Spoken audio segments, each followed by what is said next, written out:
with the new Gilded Age, this whole idea that, that era from, the late 1870s through the crash of 1896, I think largely, was considered the Gilded Age. And then, when conservatives ran things of, by, and for business, and the fat cats who basically controlled Congress and everything else were people like Jay Gould, the railroad baron, John Rockefeller, the oil baron, Mr. Mellon, I'm forgetting his first name, who was the banking baron, and basically these guys, and who became Herbert Hoover's Treasury Secretary, as I recall, and these guys ran the world basically, or ran the United States.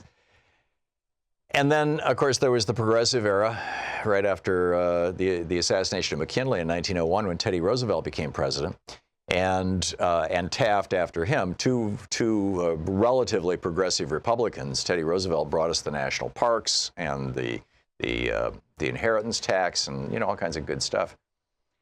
But the hallmarks, the kind of signature hallmarks of the Gilded Age and the Roaring Twenties, these two eras in our past, where corporations basically rose up and took over everything from, the average working person's life, through a whole variety of mechanisms, including Supreme Court decisions. This was the era, the Roaring Twenties was the era of the Lochner Court, where they struck down child labor laws, they struck down unionization, the right to unionize, they struck down the rights of individual workers, basically to have any say at all in the workplace.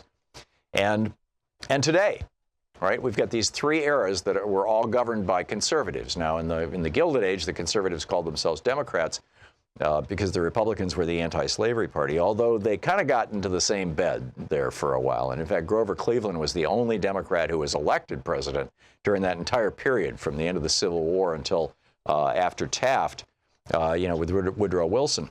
And Cleveland was elected president as a Democrat twice, with a Republican in between, which is very interesting. But, and Cleveland gave lip service to it. You've heard me quote on this program in the past numerous times from his, I believe it's 1887 State of the Union address, where he talked about, corporations and the wealthy have risen in power to the point where the iron heel of corporations is upon the neck of the average working citizen.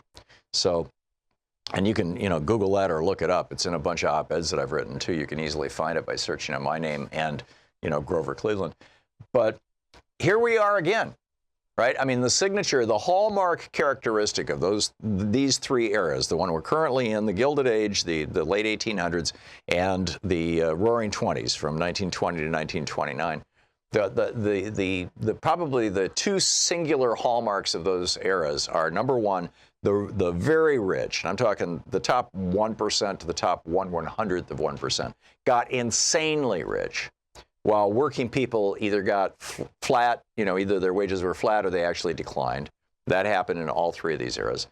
But the other piece of it, which is why everybody got rich outside of just tax policy, is mergers and acquisitions. Trusts is what they were referred to back in the 19th century and the early 20th century.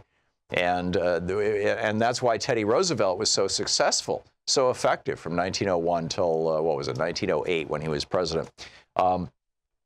By being the trust buster, in quotes. I mean, he broke up these big corporations. Most famously, Standard Oil of Ohio, or Standard Oil of New Jersey, actually it was by that point in time. It started out in Ohio, and they threw Rockefeller out in the 1890s, and then you had this charter mongering era where all the states on the East Coast were competing to reduce the standards of a corporation had to meet in order to charter itself in their state, including the antitrust standards.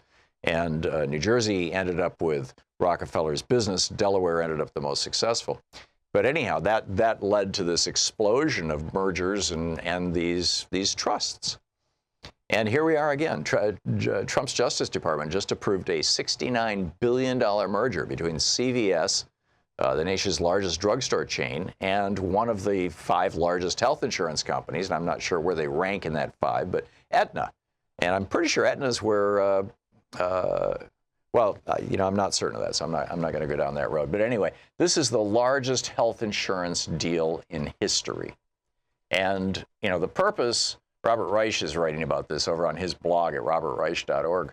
He says the real purpose is to give Aetna and CVS more bargaining power over their consumers and employees, right? I mean, you know, if this new giant company is the biggest drugstore chain in town and the biggest insurance company in town, and you know, they're setting wage floors or ceilings, actually. This is sort of like, you know, the old Gilded Age in England, in the United Kingdom, that Dickens wrote about, when there were literally, and this was, you know, from the 1700s to through the end of the 1800s, end of the 19th century, there were literally laws that were called maximum wage laws. Employers couldn't pay their employees over a certain amount because they did not want a middle class to emerge, because as Russell Kirk talked about in his famous book, The Conservative Mind, in 1951, the book that kicked off the modern conservative movement, if you have a middle class, it is disruptive. A middle class means that, you know, people will have political power. They will not be afraid for their lives and their jobs. And middle classes are bad things in the conservatives' worldview. So this is what's going on right now. It's suppressing wages. It's suppressing competition. It's making it impossible to compete. And it's not just CVS. It's not just pharmaceuticals. And so, you know, my question to you is, what do we do about this? And how do we do it? You know, because A, you've got the Supreme Court has involved itself in this, and B, basically since 1983 with Reagan, we have not been enforcing our antitrust laws. In fact, Nixon was the last guy to do this. He broke up AT&T. It took a while. You know, the final unwinding of AT&T happened when Jimmy Carter was president, but Richard Nixon was the one who initiated it. And that was really the last big time. You got the 5 banks in the United States now hold 44% of all American banking assets, And, you know, just 30 years ago, they only controlled 10%. So, you know, we're seeing the same thing on the internet with Comcast, AT&T, Verizon, all these kind of things. As Robert Reich notes, you know, ever wonder why your airline tickets are so high? Well, you know, it's because, you know, even though the price of jet fuel was really low there for a couple of years, it's coming back up again now that oil's up to $75 a barrel. But oil was around $45 a barrel for a long time. Jet fuel got really, really cheap. And did you see a decrease in your ticket price? No, what you saw was massive, you know, profit things from the airlines, right? Because they don't have to compete with each other. You know, they basically, you know, with the hub and spoke system, they've got you nailed down. And in fact, it was interesting. I was at a meeting of the Vocal Board. VOQAL.org is the website. It's a philanthropic organization that I'm on the board of directors of, and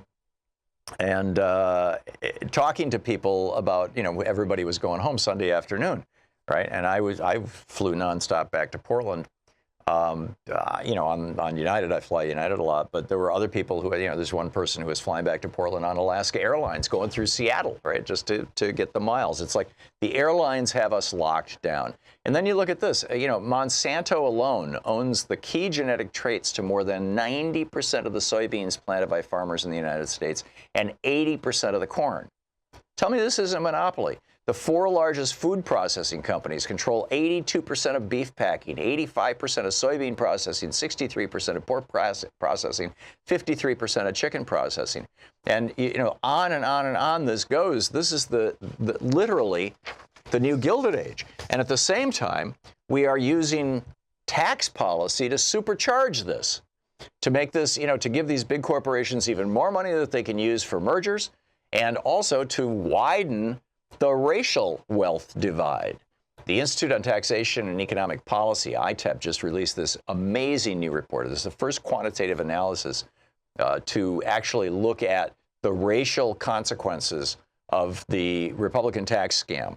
And what they point out is that because the, you know, about 80% of all the benefits went to the top 1%, the top 1% are 3 times more likely to be people of color, or excuse me, white people, than is the general population.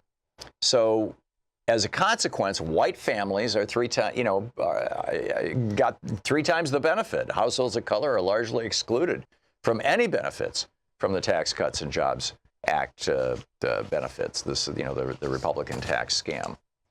And meanwhile, we've got this rigged system to keep it in place. And I want to get into that when we come back from the break. This is, we've talked with Greg Palast a number of times about this. He's got some brand new information out, about Nevada. And it's real interesting, and we will get into that too. So, your thoughts on the new Gilded Age? How do we get out of this?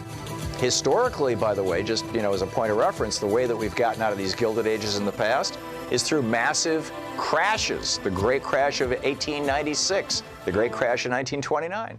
This is the Thom Hartmann Program. Is it going to be the Great Crash of 2018 or 2019 or 2020? Who knows? I mean, Trump is trying to hold it off as long as he can, but it's coming to a town near you.